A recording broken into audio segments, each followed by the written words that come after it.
From a dumpy little office in West Covina, California, it's The Foobar Show with Josie and The Foo.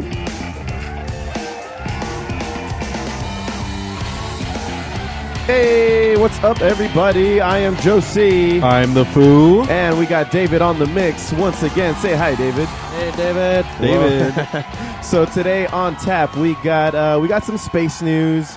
We are going to talk Solo. We're going to review Solo and talk a little show business news that's just happened today. And we're going to go into the smoke break. But in between all that, we're very excited to introduce our video game segment, which I'll have little to nothing to do with. But it sounds exciting as fuck. So I'm really excited to get down to it. Thank God you have nothing to do with it. Yeah, that'd be nice, right? Hey, Dayvid. Crack me a beer. Yeah. Hey, you know why your chair broke? It's because you refused my chair.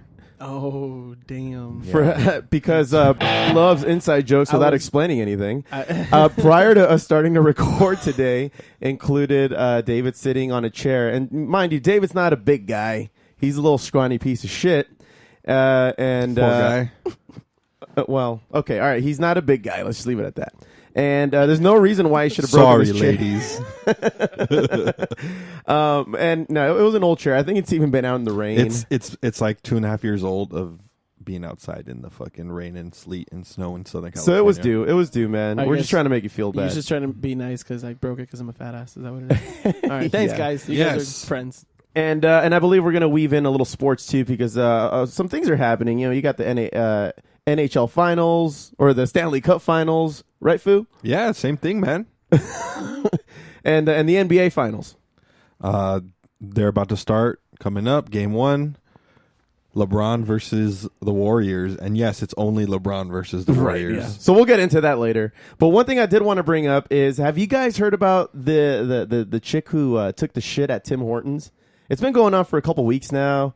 Have you guys heard of that? No. Do you know what Tim Hortons is? What is that? Tim Hortons in Canada is supposed to be like one of the most popular donut shops. I guess akin to our Krispy Kreme or Dunkin' Donuts, where that's very, very popular. Like, it's the shit up there. Apparently, they make a bomb ass maple bar. So what happened is that this chick goes into a Tim Hortons there. I guess she's been an issue before. Where she's asked to use the bathroom and maybe makes a mess of things in there.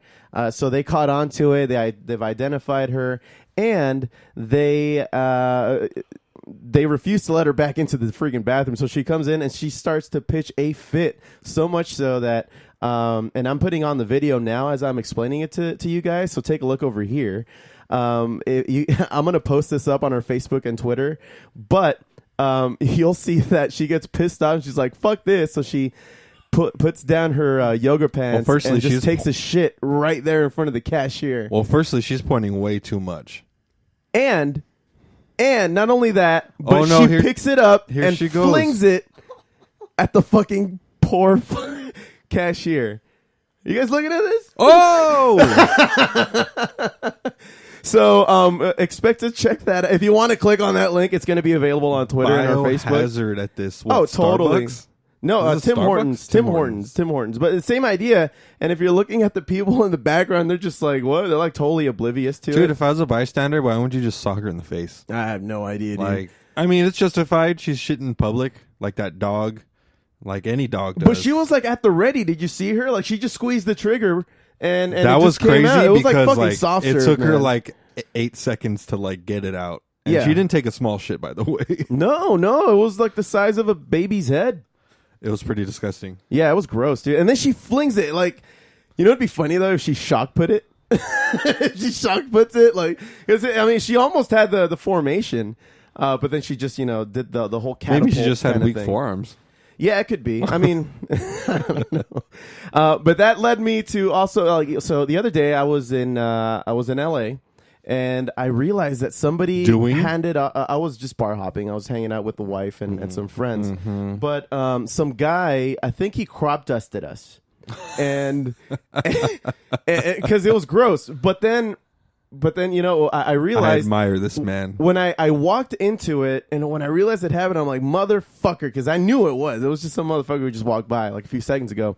But I walked into it, but I think I handed it off too. So I don't know if there's already like a term for this, but the handoff fart or the relay fart, because you got your crop duster. What other kinds of farts do you have?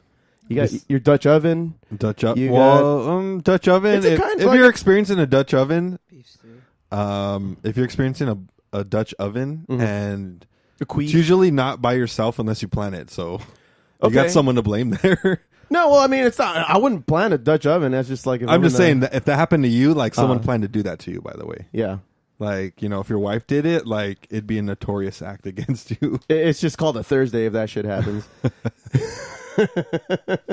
So I'm thinking, did I just like hand this fart off? Like, was I part of this relay race of farts where like some guy either walks by, expects me to walk into it, I take it somewhere, I stand there for a few seconds and then walk away, but the cloud still stays on the person that I just made contact with? So are you like? I think it's a thing. Are you pushing the air towards them? Yeah.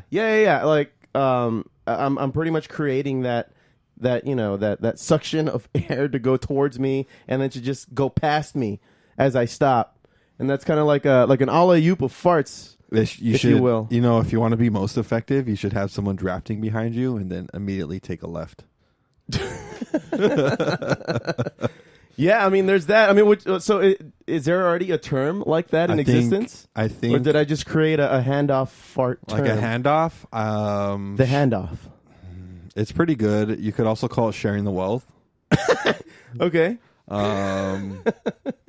There's not many terms. Yeah, you're right. This is something people... I think I'm onto something, right? I think people just get grossed out at the fart and they end it. Yeah. And they're like, fuck this guy. Well. Like the nerve of this guy.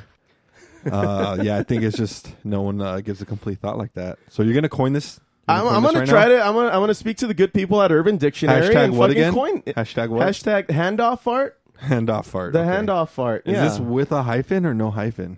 Man, I'm gonna have to do some analytics here and see which one will stick. Analytics. I think because people are lazy, they won't use the hyphen. So I'm no hyphen. No hyphen. I'm saying no hyphen with this. Well, it is like passing. Well, thanks for hearing me out on that, guys. It is handing off like a football. Yeah, well, yeah, you know what I mean. It's somebody walked into me, or at least made me walk into it. I transported the fart, and then I left it. But you have to call it a nice lady at the bar. You have to call it something else if you're like grabbing someone by the arm and throwing them into it, right? Yeah. Well, I mean, it's not gonna get that technical. It's just the act of transporting the fart elsewhere. You're trying to coin handoff. The handoff fart. That's a thing. God damn it! Yeah, just look it up. What does it say? Handoff, when one farts and then proceeds to hand it off from the source of the smell to the smelly. The only way to explain such an act is to think of baseball, where you catch it from behind you and nice deliver try. it to the nose of the unsuspecting victim. Fine. Yeah, sorry, man. Well, that was a waste of time. That was a great waste of time. That's what I'm here for, guys. Yeah, thanks, asshole. All right, so good work. Yeah.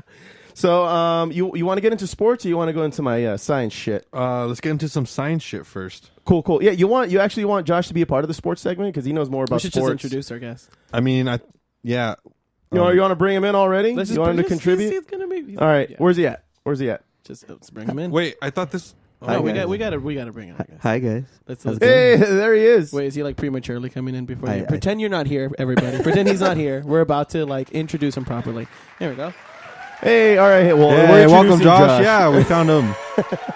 All right, Josh. Try to say as little as possible. And no, I'm just kidding, man. Go ahead and jump in whenever you'd like. Just you got it, man. You got it. Just be entertaining. Say hi, Josh. Maybe the clap should stop right about there. Say hi, Josh. I don't need that much, self-adulation over here. All right, well, let's get right into the sports because we don't want to put people to sleep. So, just a quick intro, though. This motherfucker is the Foo's cousin of how many years now? Of his whole life. My whole life, man. Yeah, oddly enough, right? Yeah, no kidding, huh? Yeah, well, wrong.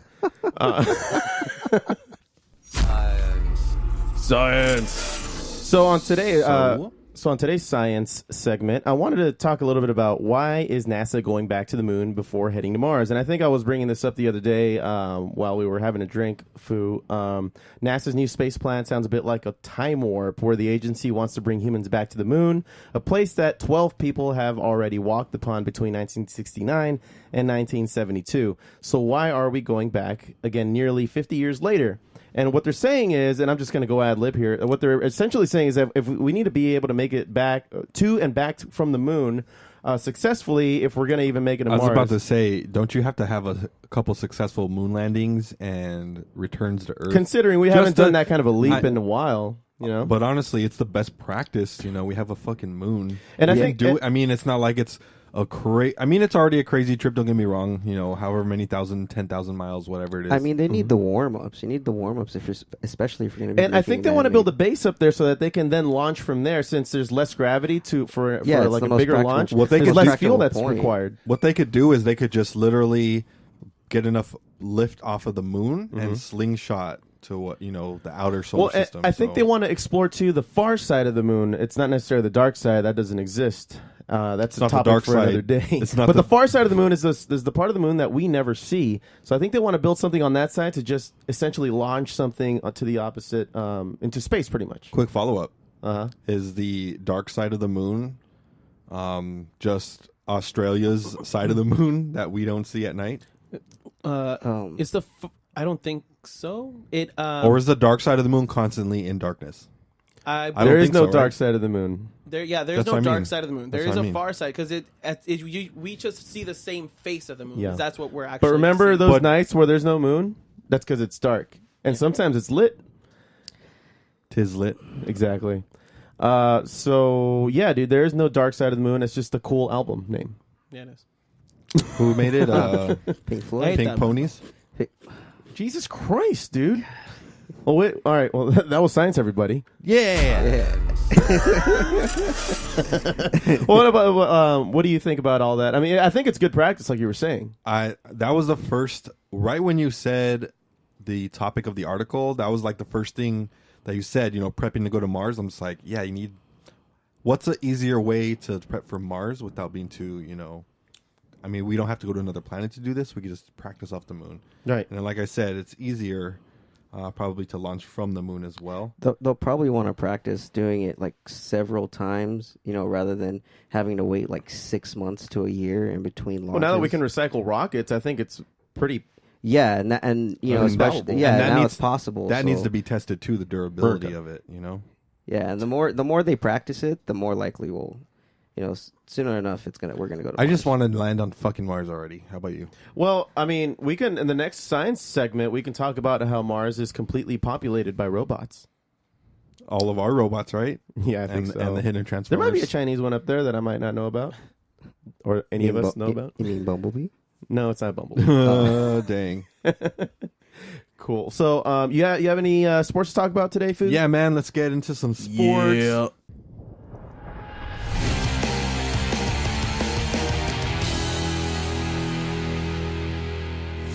That's what I meant to do. Welcome to the sports segment. Joe C., what you got for us, man? I ain't got shit, son. And back to you. All right. Excellent work. Right now we got the NHL and the NBA Finals up for TV watching. So for the NHL, I've done zero research on this, but what I've heard is that the brand new Las Vegas team is making it all the way so far. Right? They're in the actual they're in the finals rounds. And actually, Josie, they won the game one of the finals. No. Vegas did. Oh shit! Okay. Yeah, and then statistics have showed that the game one winner of the NHL Finals usually wins the series over 80% of the time. It was by a large margin. It was 6-4. It was a high scoring game. It was for very hockey. high scoring. Oh, for hockey, that's exciting. Yeah, and I saw a cool little stat. I think the hockey season is 82 games. Mm-hmm. So it took, plus the playoffs, it's about almost 100 games. So I saw a cool little thing that said that it took the Vegas Knights only like 90 games to get to the NHL finals, and it took one of the players from the opposing team like over 1,000 career games to get there. Oh, yeah, I saw that. Alex Ovechkin. That's Ovechkin, right? Yeah, 5,000. He played 5,588 games, I believe. Yeah, and it took only the Vegas Knights like 90 games to get to the finals. NHL finals. Yeah. Oh man, they're really they're going to be a ball buster for Vegas because anyone who put money on them, they were like a 700 to 1 shot at the beginning of the season. They're low odds, very. Yeah, mind you, it's an expansion team. You know, no one was expecting this. Very cool. Next time you go to Vegas, next time you go to Vegas, I was on the dark side of the moon.